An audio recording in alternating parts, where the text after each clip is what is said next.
untuk suha. Namun ada satu nikmat yang paling utama yang sampai detik ini masih Allah berikan kepada kita semua, yaitu nikmatul iman, satu-satunya nikmat yang insya Allah akan menyelamatkan kita nanti pada hari kiamat. Kemudian yang kedua dapat kita sampaikan salawat dan salam kita kepada Nabi Muhammad SAW. Jamaah sekalian, insya Allah sama-sama dimuliakan oleh Allah Subhanahu wa Ta'ala.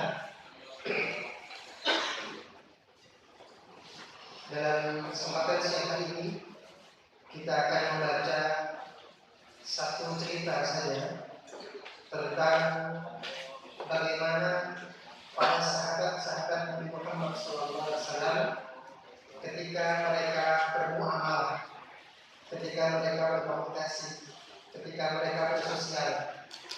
Semua dari kita sebagai umat Islam butuh yang namanya cermin dalam kehidupan kita, butuh yang namanya keteladanan dalam kehidupan kita. Sebagaimana Allah katakan di dalam salah satu ayatnya bahwa salah satu fungsi diutusnya Nabi Muhammad SAW kepada kita adalah agar kemudian kita hidup menjalani kehidupan ini ada teladannya, ada contoh dari Nabi Muhammad SAW. Bagaimana kita makan misalnya, gitu ya, bagaimana kita minum, harus ada contohnya dari Nabi Muhammad SAW. Bagaimana kita sholat, bagaimana kita berpuasa, bagaimana kita bergaul dengan orang. Maka semua ada contohnya dari Nabi Muhammad SAW. Kemudian dikuatkanlah contoh-contoh itu dari orang-orang yang pernah bertemu dengan Nabi Muhammad SAW. Oleh karena itu maka kita akan dapati betapa Nabi Muhammad SAW sangat luar biasa ketika mendidik para sahabatnya, sehingga kita bisa melihat bagaimana orang-orang terbaik yang sampai Allah catat di dalam banyak ayat Al-Quran, yaitu para sahabat Nabi Muhammad SAW, dicatat oleh Allah dan diabadikan di dalam Al-Quran. Itu pasti orang-orang luar biasa. Salah satu contoh misalnya di dalam surah At-Taubah ayat yang ke-100. Maka Allah Subhanahu wa Ta'ala mengatakan tentang sahabat-sahabat Nabi Muhammad SAW. Di antaranya orang-orang Muhajirin dan orang-orang Ansar. Sampai Allah katakan bahwa Allah ridho kepada mereka semua.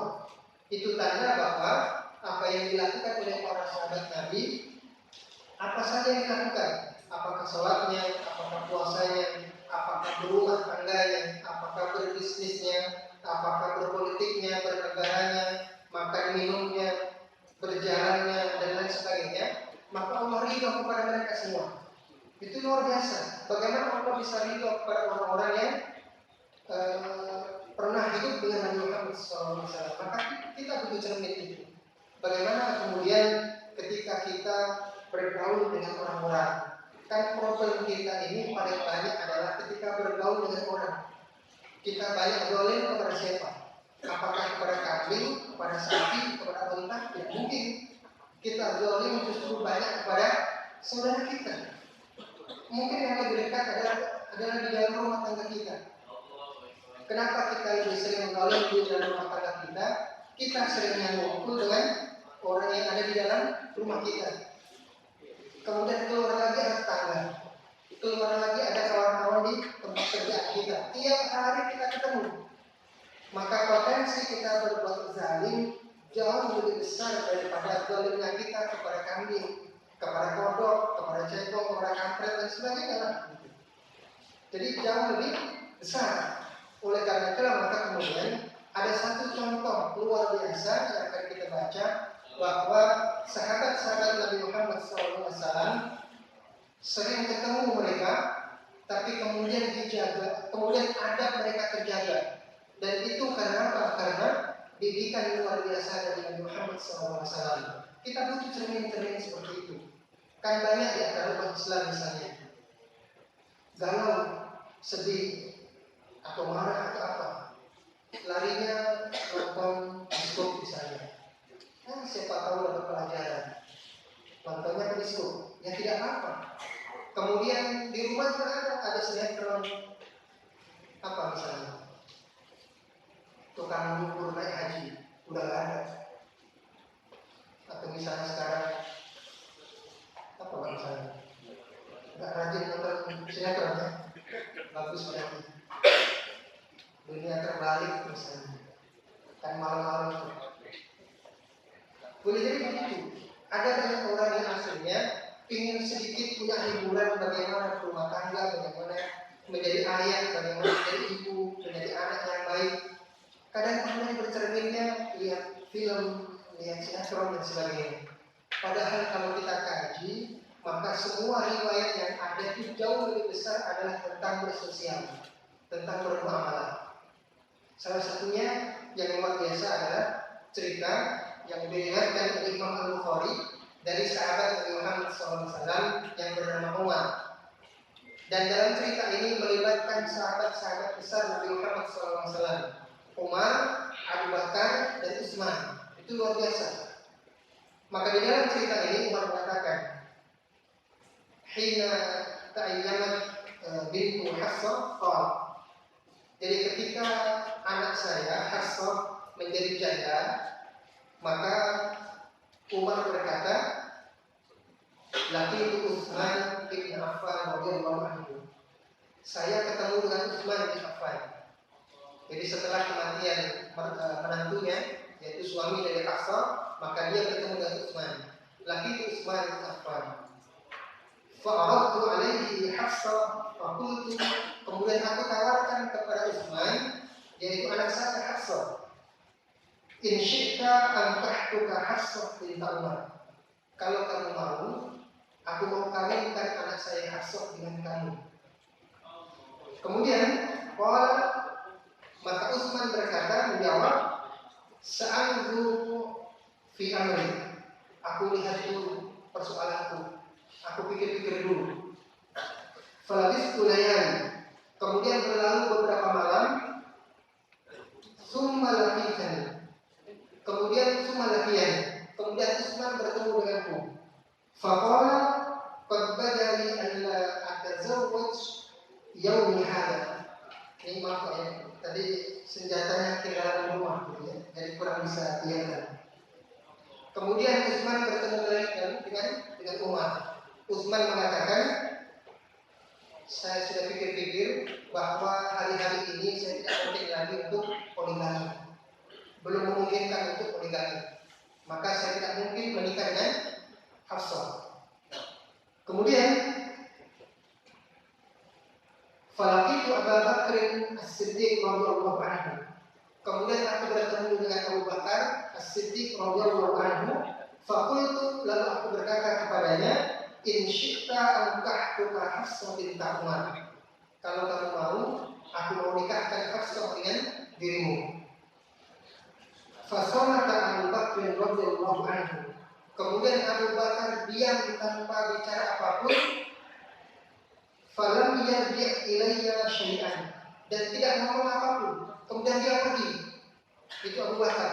Kalau tadi Utsman ditunggu beberapa malam, beberapa hari, datang lagi masih ngomong. Tapi kemudian Abu Bakar tidak. Setelah ditawarkan kepadanya bahwa Hafsah akan dinikahkan dengan dirinya, tidak ngomong apa-apa. Kemudian dia melengos pergi. Maka kemudian Faladis Kulayani, setelah berlalu beberapa malam, summa khatabani Nabi sallallahu alaihi wasallam. Tiba-tiba datang Nabi Muhammad sallallahu alaihi wasallam melamar Hafsah. Fa'ankahtuha iyyahu. Lalu aku menikahkan Hafsah dengan Nabi Muhammad sallallahu alaihi wasallam. Falaqiyani Abu Bakr faqala. Tiba-tiba kemudian Abu Bakar datang menemuiku. La'allaka, kemudian dia berkata, la'allaka wajadta 'alayya hina 'aradta 'alayya Hafsah. Falam arji ilayka syai'an.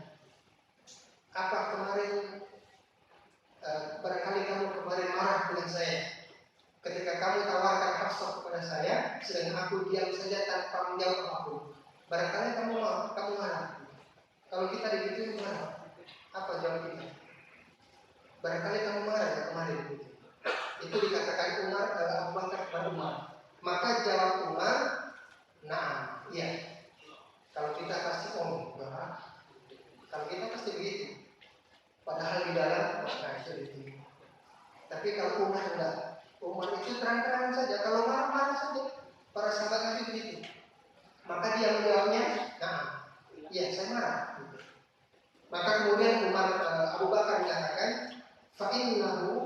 lam yamna'ni an arji ilaika fi ma aradta alayya illa an kuntu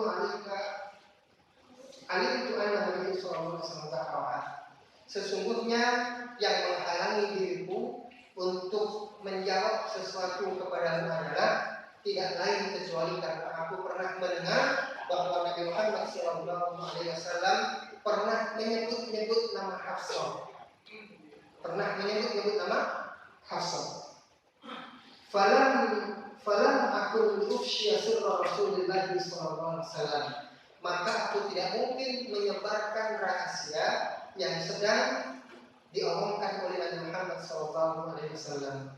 Walau ta'ala nabiyyu laqadiltuha.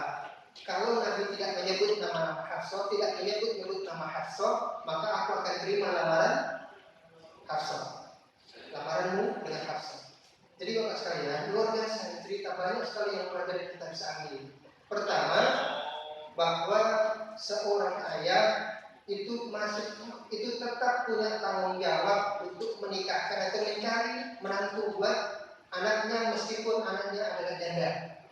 Walaupun dalam beberapa riwayat hadis yang dipakai menjadi dalil dalam fikih bahwa janda itu memegang perkaranya sendiri. Jadi ayah tidak bisa lagi untuk memerintahkan atau memaksa anaknya yang janda untuk menerima pilihan orang, tidak bisa lagi. Tetap diserahkan kepada anaknya meskipun janda. Silakan memilih menikah atau tidak. Tetapi kalau anaknya gadis, maka dalam fikih boleh orang tua memaksa agar menikah. Itu boleh. Kemudian di sini maka pelajaran yang pertama adalah bahwa seorang ayah tetap punya kewajiban untuk mencari suami dari anak perempuan. Itu dipegang oleh para sahabat dan para ulama hingga kini. Sampai ada cerita, kita mendengar ada di Saudi itu ada seorang ulama yang bernama Syekh Ibnu Utsaimin rahimahullah taala. Tiba-tiba datang seorang mahasiswanya laki-laki, kemudian datang kepada beliau ingin melamar anak perempuannya. Dia sudah tunggu sekitar 2 bulan atau 3 bulan. Nanti saya kasih jawaban. Selama 2 bulan sampai 3 bulan, apa yang dilakukan oleh Syekh Utsaimin? Maka beliau kemudian meneliti sendiri siapa mahasiswa tadi. Apakah dia mahasiswa yang baik, dia penuntut ilmu dan lain sebagainya. Maka setelah 2 bulan, 3 bulan dia mendapat meneliti, barulah dia kasih jawaban kepada mahasiswa tadi. Diterima dan sekarang nantinya menjadi seorang ulama besar. Jadi seperti itu. Makanya kita pun sama. Sampai hingga detik ini dan sampai kapanpun, maka seorang ayah bertanggung jawab betul untuk masa depan keluarga anak-anaknya. Kan problemnya begini Pak ya, anak kita setelah usia sekolah, kemudian usia kuliah misalnya, maka seakan-akan bahwa mereka sudah berhak untuk mencari sendiri. Walaupun ngaji dan sebagainya, mungkin mencari sendiri sudah boleh. Bahkan di antara anak-anak kemudian merasa bahwa orang tua tidak boleh lagi ikut campur menentukan siapa calon suaminya. Ini luar biasa, salahnya maksudnya, luar biasa. Bukan berarti bahwa kita sangat otoriter dalam bidang itu, tidak. Tapi tetap bahwa tanggung jawab kita nanti di akhirat, benar tidak solih atau tidaknya menantu kita atau suami dari anak perempuan kita, insya Allah itu kita semua tanggung jawabnya. Makanya kemudian Umar itu sampai mencari siapa yang berhak untuk Hafsah, dan yang dicari tidak tanggung-tanggung. Kenapa dia tidak tawarkan misalnya semua sahabat-sahabat yang lain? Yang dipilih adalah Utsman. Dan kita tahu siapa Utsman. Kemudian tidak ada Utsman ketemu Abu Bakar juga. Yang dicari adalah orang-orang luar biasa, bukan sembarangan. Nah kalau kita kadang tidak begitu, yang dicari bukan hal-hal yang dalam bidang agama yang kita cari, mau bilang boleh tidak. Tapi seringnya kita lihat di masyarakat begitu. Makanya Bapak sekalian, ini adalah contoh luar biasa bahwa cermin kita pada hari ini adalah seorang ayah yang begitu bertanggung jawab terhadap masa depan pernikahan anak perempuannya. Pelajaran pertama. Pelajaran yang kedua, Utsman itu ketika dia menolak tawaran Hafsah atau tawaran Umar, dia tetap datang. Kemudian dia tahu kepada Umar bahwa dia tidak bisa menikah hari ini. menjawabnya. Gimana yang jawabnya? Mau nolak gak enak, dikira apa dan sebagainya. Akhirnya nyuruh orang lain, tolong sampaikan. Nah itu kadang kita mendapati budaya kita seperti itu, yaitu budaya pakaian. Dan sebenarnya inilah yang kemudian seringkali meruntuhkan bangunan muamalah kita, bangunan sosial kita. Bangunan sosial kita biasanya berantakan gara-gara apa? Gara-gara pakaian. Kita nggak enakan ngomong dengan orang lain, padahal perkara sangat penting. Maka kemudian ini kita lihat Utsman seperti itu. Apalagi Abu Bakar, ya sudah pastilah dia mendapati Umar marah, pakai ditanya, Umar marah ya, pakai nanya. Dan Umar mengatakan, ya saya marah. Kalau kita kadang tidak begitu, seperti tadi yang saya sampaikan, kita mau ngomong A, tapi ternyata kita sampaikan B. Wah, saya apa, benar nggak apa-apa kok. Ya luar biasa lah begitu. Padahal di dalam hati, masya Allah itu mendidik gitu Pak ya. Itu seringkali begitu.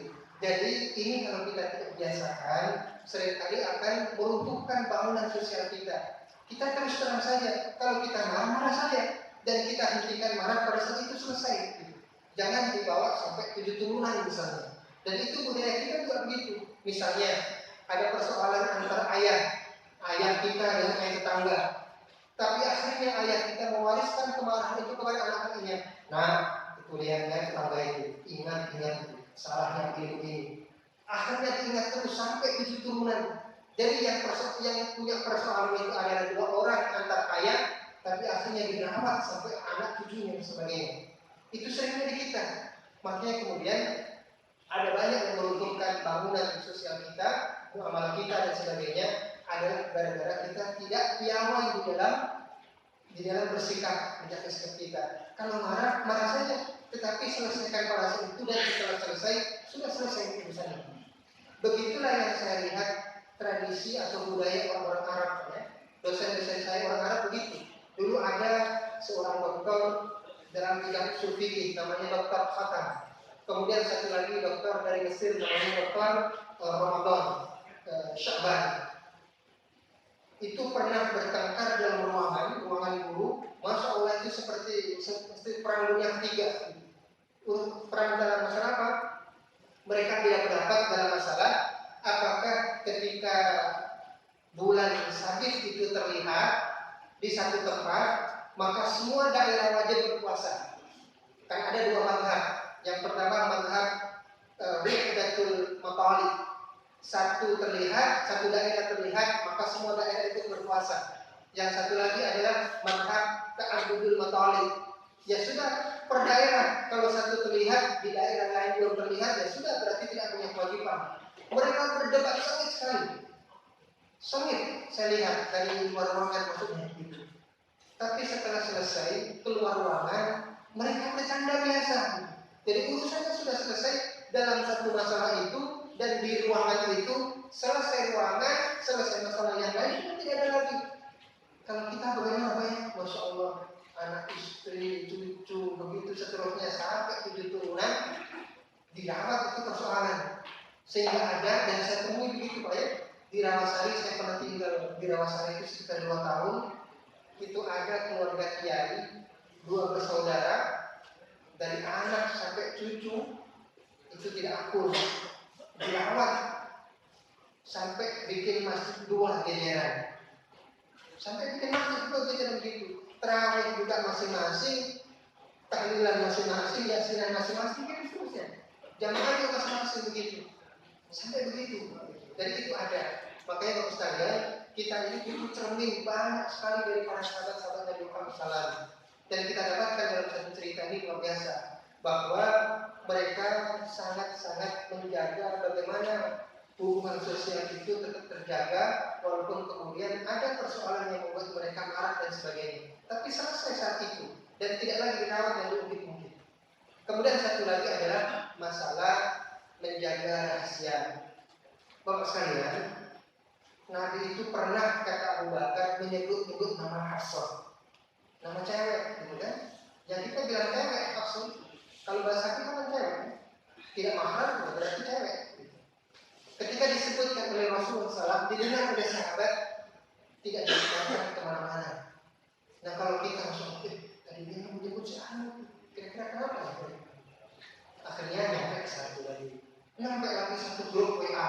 mana Nabi grup Facebook dan sebagainya. Begitu seterusnya. Nah itu kita tapi sahabat Nabi Muhammad SAW tidak. Abu Bakar pernah mendengar Nabi menyebut Hafsah, ya sudah. Menurut beliau barangkali Nabi minat dengan Hafsah, ya sudah harus disebar. Karena kalau disebar, Nabi ternyata minat juga ya sama Hafsah. Nah itu kita begitu. Makanya kemudian Masya Allah ya, para sahabat Nabi itu menjaga muamalah mereka, hubungan hablum minanas mereka luar biasa. Rahasia seseorang, apalagi itu Nabi Muhammad SAW, itu kan berarti mungkin orang tua kita, mungkin ulama kita dan sebagainya. Itu sangat dijaga betul. Baru dikasih tahu setelah kejadian bahwa memang benar Nabi Muhammad SAW mau nikahi Hafsah. Jadi sampai begitu. Bahkan luar biasa lagi ada cerita yang bernama di sini Sabit bin Anas. Itu pernah bercerita. Anas bin Malik itu kan sahabat kecil Nabi Muhammad SAW. Ketika beliau masuk Islam, masih umur 10 tahun. Maka kemudian pernah dipanggil oleh Nabi. Kamu dipanggil oleh Nabi dan diberi tugas untuk menyampaikan perintahnya itu kepada sahabat lain. Karena dia pergi ke sahabat itulah akhirnya dia datang terlambat pulang ke rumah. Ditanya oleh ibunya, kamu kenapa pulang terlambat? Wahai ibunda, saya tadi dipanggil oleh Nabi. Kenapa? Tapi ini rahasia. Kata Anas, umur 10 tahun cuma, tapi ini rahasia benar. Apa kata ibunya? Kalau ibu kita nanti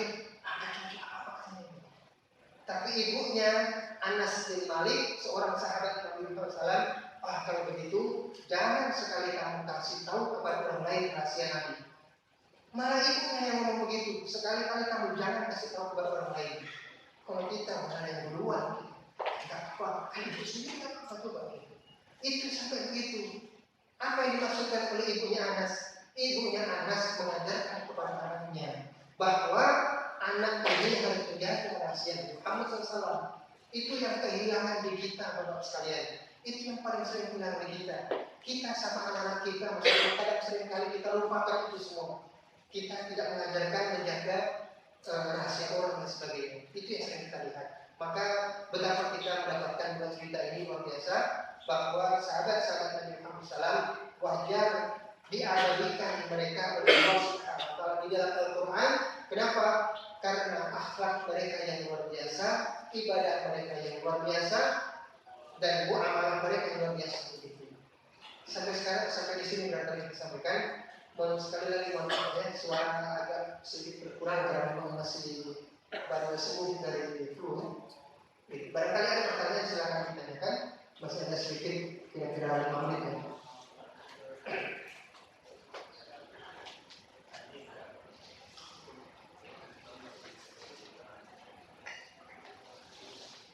Ada pertanyaan?